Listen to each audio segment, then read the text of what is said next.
শিলিগুড়ির বিশিষ্ট নাট্যকার এবং চিত্র পরিচালক প্রদীপ দাস মহাশয়ের কাছে। তার কাছে আমরা জেনে নেব স্বাস্থ্য মূল সম্পদ। স্বাস্থ্যই আমাদের মূল সম্পদ। প্রত্যেকটা মানুষেরই অর্থ, যশ, খ্যাতি, শিল্পসত্তা, শক্তি, ক্ষমতা যাই থাক না কেন, মানুষ কোথায় যেন একটা জায়গায় গিয়ে নিজেকে খুব অসহায় আর দুর্বল ভাবে। সেখানে যেন কারো নিস্তার নেই। সারা জীবনের পুঁজি একটা মানুষের শেষ হয়ে যায় তার অসুস্থতার কারণে।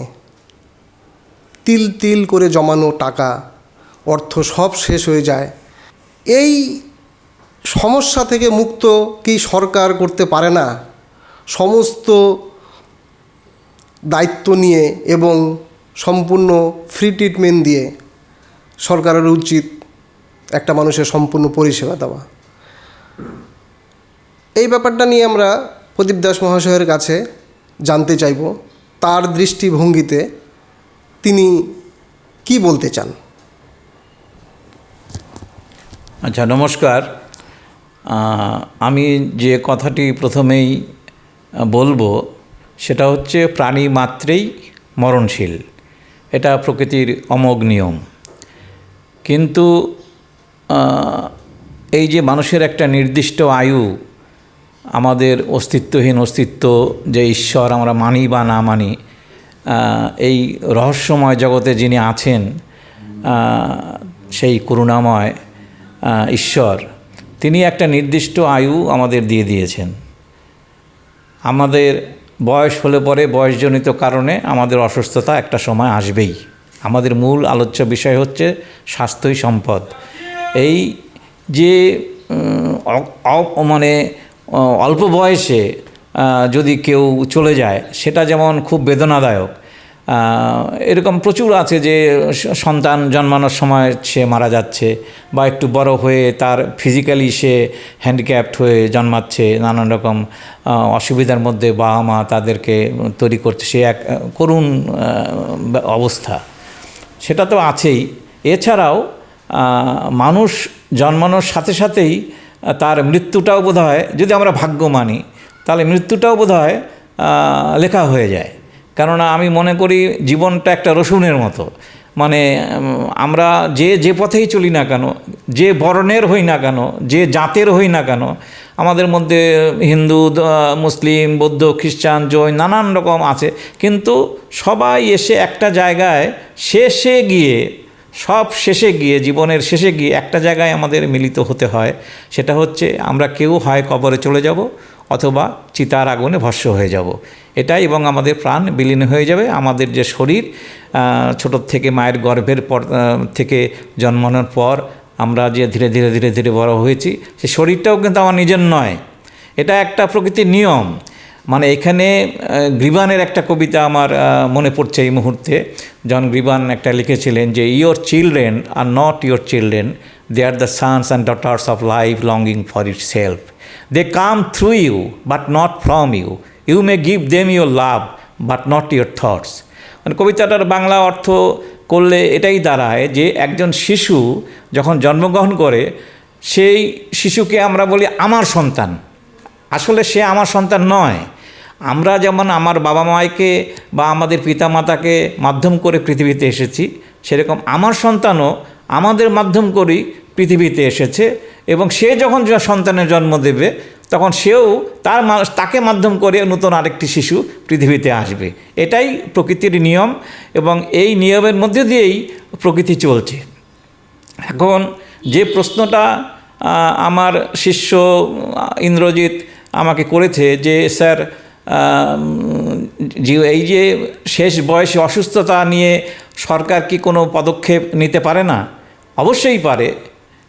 সেটা করাও উচিত, 100% করা উচিত। কেননা মানুষ একটা সময় মানে আস্তে আস্তে বড় হয়ে তার তো মূল যেটা উদ্দেশ্য থাকে সেটা হচ্ছে জীবনে অর্থ উপার্জন করে সংসার প্রতিপালন করা এবং সঞ্চয় করা, যাতে শেষ জীবনে সে তার অসুস্থতার সময় সেই সঞ্চয়টা তার কাজে লাগে। সরকারি উদ্যোগে স্বাস্থ্য পরিষেবা আমাদের দেশের সাধারণ মানুষ তারা পাবার অধিকারী, এটা তাদের অধিকার। কিন্তু আমরা স্বাধীনতার পর থেকে আজ পর্যন্ত যত সরকার আমরা পেয়েছি তাদের বেশিরভাগ ক্ষেত্রেই আমরা দেখেছি, আমাদের যে অভিজ্ঞতা, আমার বয়স প্রায় 70 পার করে গেছে, 72-এর মতো কাছাকাছি। এই বয়সে আমি যেটা দেখেছি আমার অভিজ্ঞতা থেকে, যে সরকারি পর্যায়ে স্বাস্থ্য পরিষেবার খুব করুণ অবস্থা। এমনি লেখা আছে মাল্টি স্পেশালিটি অনেক কিছুই, যেটা যেমন নর্থ বেঙ্গলে আমাদের এখানে এইমসের একটা হসপিটাল হওয়ার কথা ছিল। এইমস যেটা বিখ্যাত হসপিটাল দিল্লিতে আছে কেন্দ্রীয় সরকারের। কিন্তু দুর্ভাগ্য যে আমাদের উত্তরবঙ্গবাসীরা আমরা সেটা থেকে বঞ্চিত হলাম। সেই এইমস হসপিটালটা নিয়ে যাওয়া হলো কল্যাণীতে, দক্ষিণবঙ্গে। এবং আমাদের যে স্বাস্থ্য পরিষেবাই হোক, বাসস্থানই হোক, মানে মানুষের যে মৌলিক যে অধিকারের যে বিষয়গুলো, খাদ্য, বস্ত্র, বাসস্থান, সমস্ত কিছু, এই বিষয়গুলো থেকে পশ্চিমবঙ্গের মধ্যে উত্তরবঙ্গবাসী হিসাবে আমরা কিন্তু চিরকালই বঞ্চিত। কেননা এটা স্ট্যাটিস্টিক্স ঘাটলে দেখা যাবে যে সমগ্র যে আর্থিক বাজেট হয়, সেই বাজেটের কতটুকু অংশ উত্তরবঙ্গের জন্য রাখা হয়, উত্তরবঙ্গের উন্নতির জন্য। আমাদের উত্তরবঙ্গে কোনো শিল্প কলকারখানা কিছুই নেই, অথচ উত্তরবঙ্গ থেকে আমাদের কাঠ, চাপাতি থেকে আরম্ভ করে অন্যান্য অনেক দ্রব্য যেগুলো যাচ্ছে বাইরে, বিদেশেও যাচ্ছে। দার্জিলিংয়ের চা পাতা থেকে আরম্ভ করে আমরা বিখ্যাত আন্তর্জাতিক স্তরে এখানকার যে কাঠ, বৈকুণ্ঠপুর ফরেস্টের কাঠ, সেগুন, শাল, মহুয়া, বিভিন্ন ধরনের কাঠ, বনজ সম্পদ আজ ধ্বংসের মুখে। গাছ কেটে কেটে প্রায় শেষ, এবং যার জন্য এখানে পুরো প্রাকৃতিক ভারসাম্যও নষ্ট হয়ে যাচ্ছে। আবার ফিরে আসি স্বাস্থ্য সম্পর্কিত জায়গায়, কেননা দীর্ঘায়িত হয়ে যাবে না হলে আলোচনা।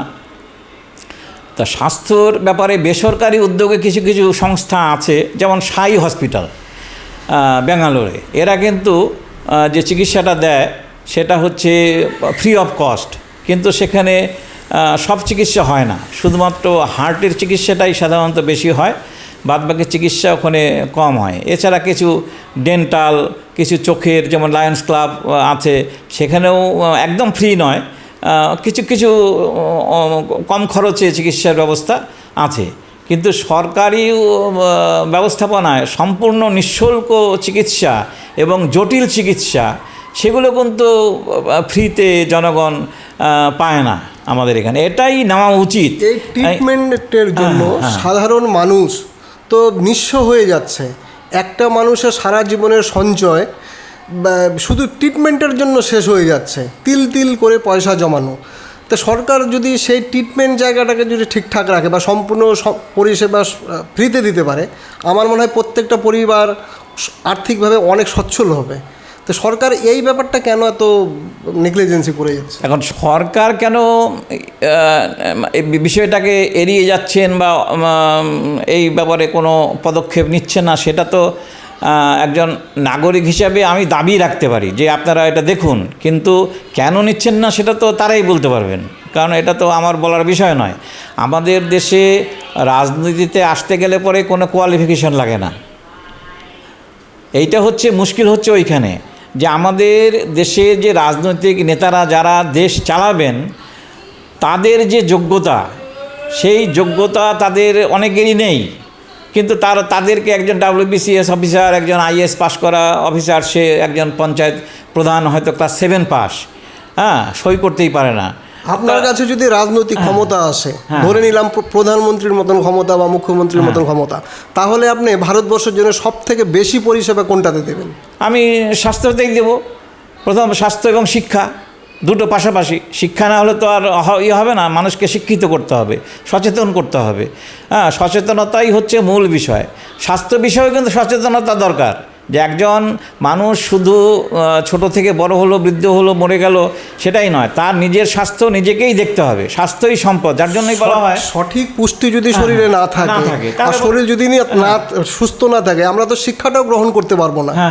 শরীর ঠিক না থাকলে শিক্ষা থেকেও বঞ্চিত হয়ে যাব। অবশ্যই। তার মানে সবার আগে যে শরীর দেখতে হয়, এটা তো ঠিক।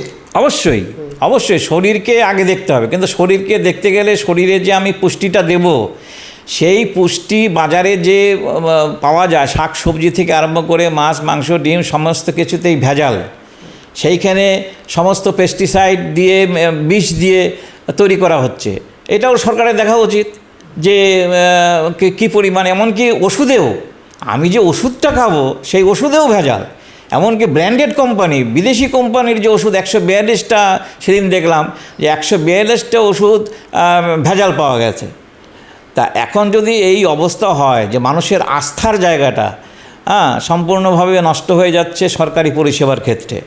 কিন্তু সরকারি পরিষেবা তো শুধু স্বাস্থ্য না, বাসস্থান থেকে আর প্রচুর মানুষ যাদের কোনো বাসস্থান নেই, তারা নদীর চরে পিডব্লিউডির জায়গায়, রেলের জায়গায় বাড়িঘর করে আছে অস্বাস্থ্যকর পরিবেশে, সেখানেও স্বাস্থ্য বিষয়টা জড়িত। এখন স্বাস্থ্য শেষ বয়সে এসে তার সঞ্চিত যতটুকু সে সংসার চালিয়ে, মেয়ের বিয়ে দিয়ে ছেলের লেখাপড়া করিয়ে যেটুকুন সে সঞ্চয় করে, সেই টোটালটাই স্বাস্থ্য দপ্তরকে, বিশেষ করে বেসরকারি নার্সিংহোমের কাছে চলে যাচ্ছে, মানে কর্পোরেট সেক্টরের কাছে চলে যাচ্ছে, এবং তারা একদম শেষ হয়ে যাচ্ছে আর্থিকভাবে। সেই যতটুকু ছিল, হয়তো অবিবাহিত একটা মেয়ে আছে কি ছেলে আর মানুষ হয়নি, চাকরি পায়নি, তাদের জন্য যে গচ্ছিত করে রেখে একটা কোনো ব্যবসা করবে সেই উপায়ও থাকে না। ওই টাকাটা তার নিজের স্বাস্থ্যের খরচের জন্য চলে যাচ্ছে, কোনো উপায় নাই। এই ব্যবস্থাগুলো পরিবর্তন হওয়া দরকার। স্বাধীনতার প্রায় ৭৮-৭৯ বছর আমাদের হয়ে গেল, কিন্তু দুঃখের বিষয় যে এই আমাদের সাধারণ যে পরিষেবা, মৌলিক যে অধিকার, এই অধিকার থেকে আমরা আজও বঞ্চিত। আপনার শরীর কেমন আছে এখন? আমার নিজের কথা তো নিজের বলতে নাই। তো এখন বিষয়টা হচ্ছে যে আমি নিজে মাল্টি অর্গান প্রবলেমে ভুগছি দীর্ঘকাল ধরে, কিন্তু আমি নিজের কথা, আমি একটু আত্মপ্রচার বিমুখ, ইন্ট্রোভার্ট মানুষ। আমার জীবনে শিল্প সংস্কৃতি, সৃজনশীল মানুষ, সম্পূর্ণ সৃজনশীলতা নিয়েই আমি চলি, এবং নাটক, কবিতা, গান বাজনা, চলচ্চিত্র পরিচালনা এই সব নিয়েই আমি আছি। কিন্তু এখন আর পারছি না স্বাস্থ্যের কারণেই। কেননা আমার স্বাস্থ্য আজ থেকে 10-15 বছর আগে আমার প্রথম ডায়াবেটিস ধরা পড়ে। তখন আমার মা বেঁচে ছিলেন, তারপরে মা বাবা দুজনেই গত হয়েছেন। তারপরে এই ডায়াবেটিসটা কিছুতেই কন্ট্রোল করা যাচ্ছিল না। পরে আমার ইনসুলিন নেওয়া শুরু হয়। ইনসুলিন নিতে নিতে তারপরে আমার হার্টের প্রবলেম ধরা পড়ে, এবং হার্টের আমার অ্যাঞ্জিওগ্রাফি হয় 2-2বার। আমি করিয়েছি, পয়সা খরচা করেই আমাকে করতে হয়েছে আমার ওই হার্টের প্রবলেমগুলো। তারপরে আমার কিছুদিন আগেই আমি এক চিকিৎসকের কাছে গেলাম, কারণ আমার কিডনির সমস্যা দেখা দিয়েছে। উনি বললেন যে আপনার দুটো কিডনি পার্শিয়াল ড্যামেজ শুরু হয়েছে এবং এটা সারবে না। কিন্তু আমি তার জন্য যে আমি ভেঙে পড়িনি, কেননা আমি জানি আমার বয়স যে জায়গায় এসে পৌঁছেছি, আমার 72 বছর বয়স। এই বয়সে আমি নিজের জন্য যদি সমস্ত সঞ্চিত টাকাটা আমি খরচ করে যাই, তাহলে তো আমার একমাত্র মেয়ে, সেই মেয়ে চাকরি করে না, কিন্তু তারও তো একটা ভবিষ্যৎ আছে, তার দুটো কন্যা সন্তান আছে, তাদেরও ভবিষ্যৎ আছে। সুতরাং আমি আমার নিজের পিছনে সমস্ত যেটুকু সঞ্চয় আমার সামান্য কিছু আছে, সেইটুকু যদি আমি নিজের পিছনেই খরচা করে যাই, তাহলে তাদের ভবিষ্যৎ কী হবে? সেজন্য আমি মোটামুটি একরকমভাবে বলতে গেলে স্বেচ্ছা মৃত্যুর দিকে যাচ্ছি। আমি সুইসাইড হয়তো করব না, কিন্তু আমার কিডনি আস্তে আস্তে ড্যামেজের দিকে যাবে এবং আস্তে আস্তে আমি মৃত্যুর দিকে পতিত হব।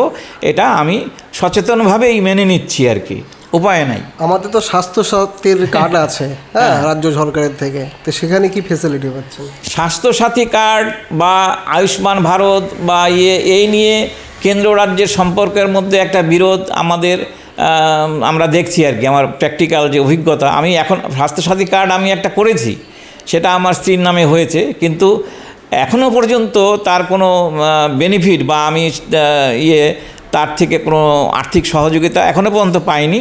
তবে চেষ্টা করব। আমার স্ত্রীর রিসেন্ট গলব্লাডার স্টোন ধরা পড়েছে, সেটা অপারেশন করতে হবে। এমনি বেসরকারি জায়গায় করলে পরে 50,000 টাকার উপরে তার খরচা পড়বে, প্লাস এখান থেকে যাতায়াত আরও অনেক খরচা আছে। আমি চেষ্টা করব স্বাস্থ্যসাথী কার্ডে অ্যাপ্লাই করে যদি সেটা পাই তাহলে ভালো, আদারওয়াইজ পাবো না, কি করা যাবে, টাকাটা খরচা হবে। কিন্তু কেন্দ্রীয় সরকারেরও এরকম অনেক প্রকল্প আছে, কিন্তু কেন্দ্রীয় সরকারের এই প্রকল্পগুলো আমাদের রাজ্যে করতে দিচ্ছে না।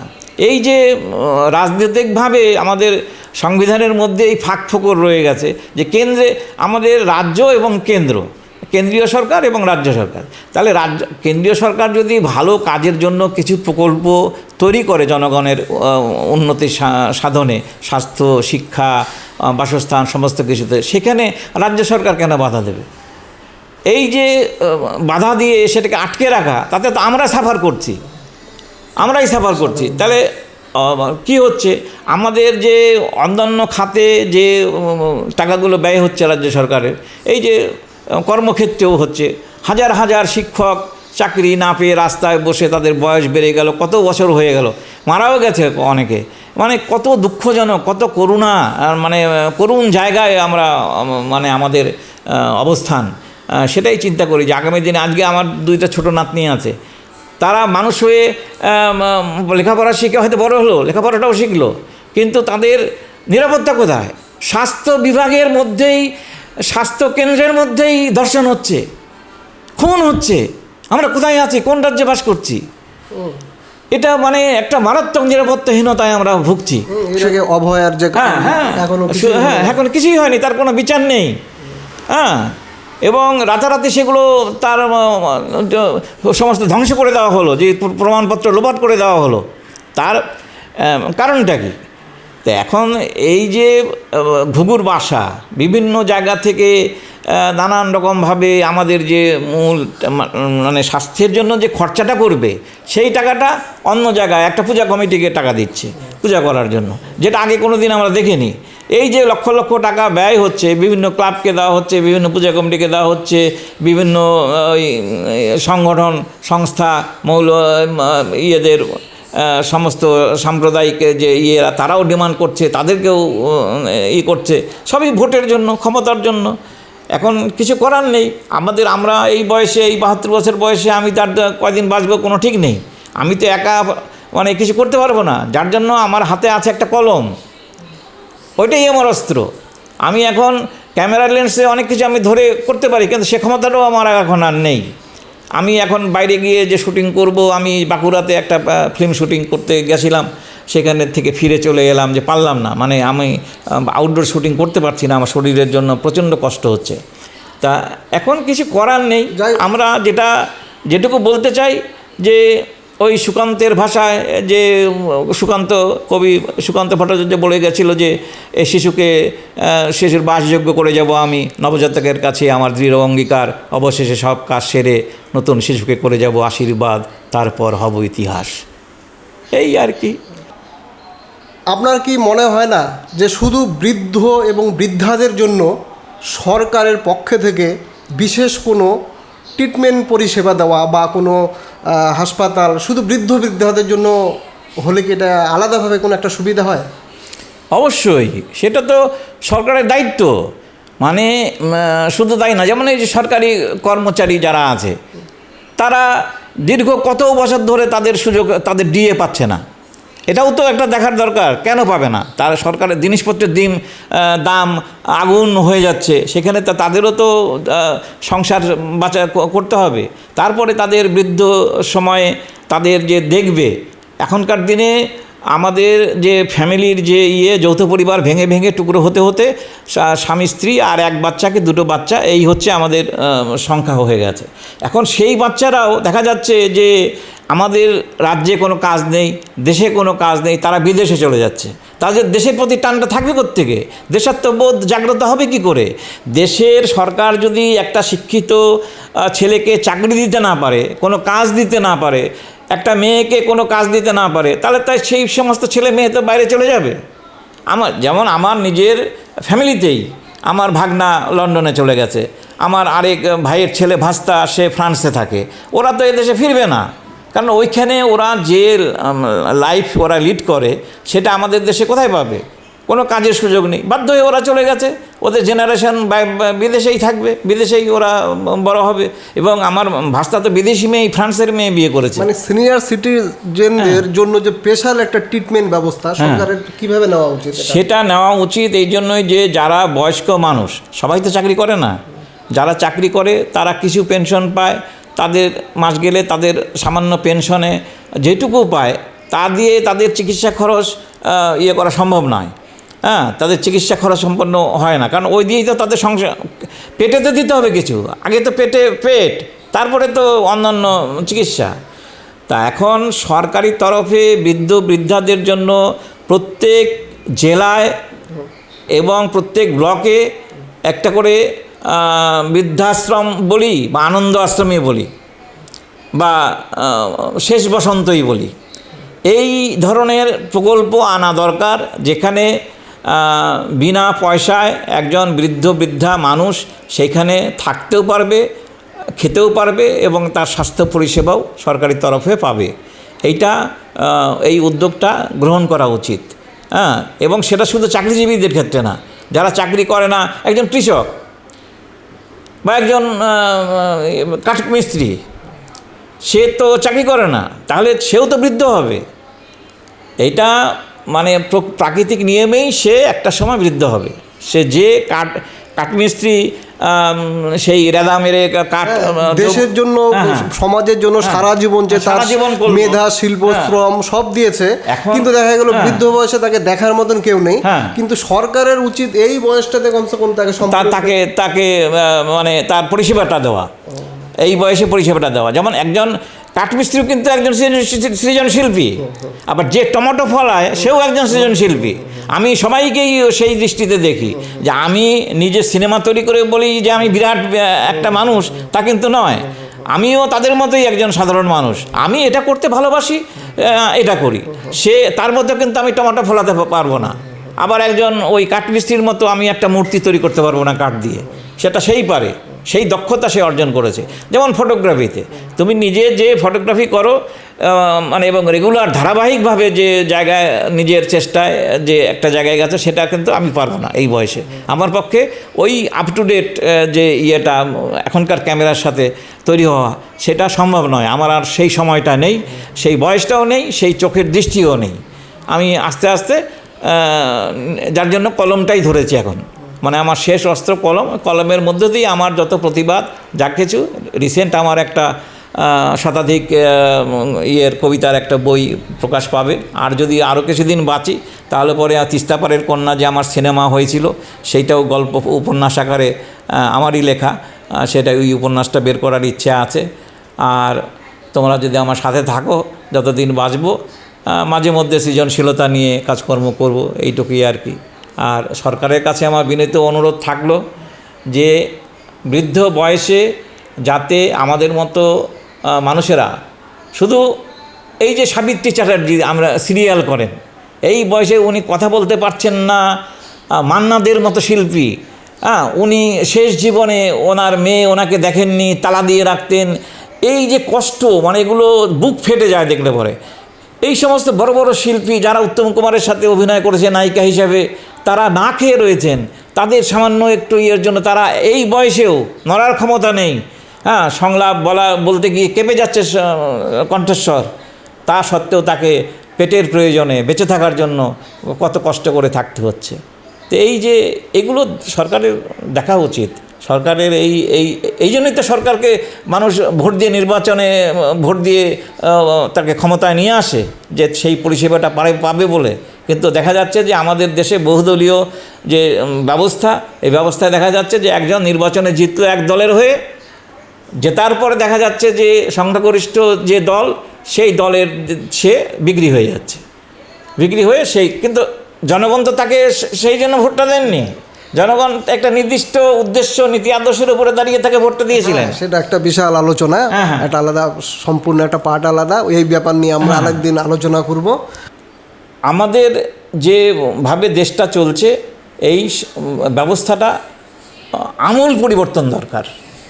আমূল পরিবর্তন হয়ে এমন একজন সৎ এবং সাহসী মানুষ এবং শিক্ষিত মানুষ, সচেতন মানুষ আমাদের ক্ষমতায় আনতে হবে,